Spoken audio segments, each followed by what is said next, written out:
Sacred space for God, Ezekiel 45.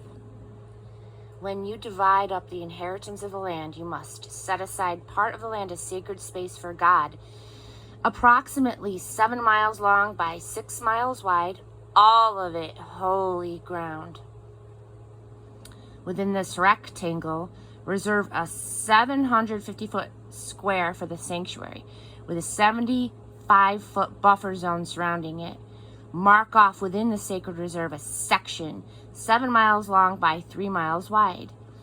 The sanctuary with its Holy of Holies will be placed there. This is where the priests will live. Those who lead worship in the sanctuary and serve God there. Their houses will be there along with the holy place. To the north of the sacred reserve, an area roughly 7 miles long and 2¼ miles wide, will be set aside as land for the villages of the Levites who would administer the affairs of worship in the sanctuary. To the south of the sacred reserve, measure off a section 7 miles long and about 1.5 miles wide for the city itself, an area held in common by the whole family of Israel.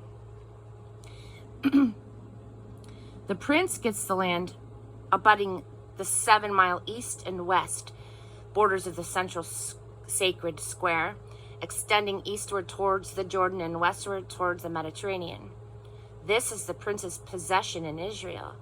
My princes will no longer bully my people, running roughshod over them. They'll respect the land as it has been allotted to the tribes.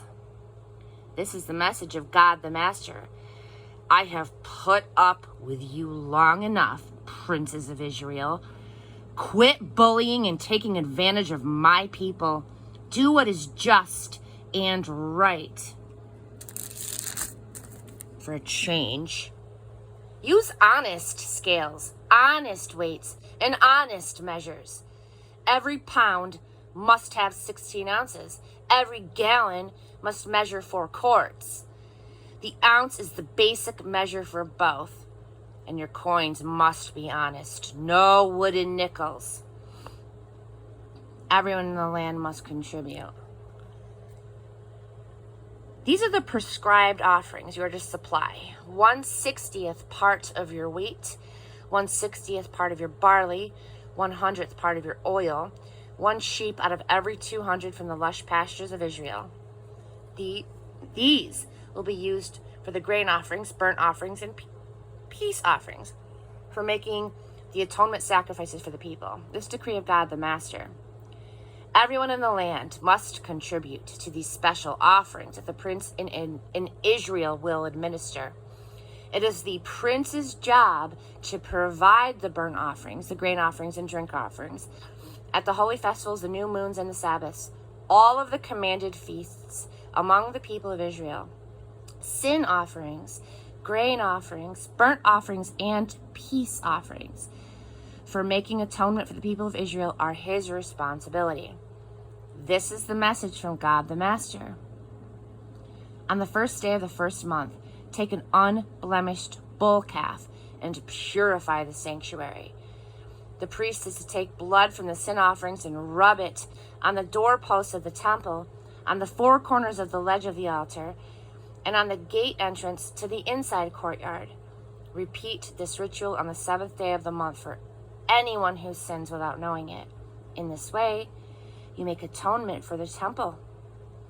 On the 14th day of the first month, you will observe the Passover, a feast of 7 days.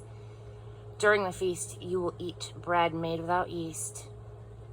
On Passover, the prince supplies a bull as a sin offering for himself and all of the people of the country. Each day, for each of the 7 days of the feast, he will supply 7 bulls and 7 rams, unblemished, as a burnt offering to God, and also each day a male goat. He will supply about 5.5 gallons of grain offering and 1 gallon of oil for each bull and each ram. On the 15th day of the 7th month, and on each of the 7 days of the feast, he is to supply the same materials for sin offerings, burnt offerings, grain offerings, and oil.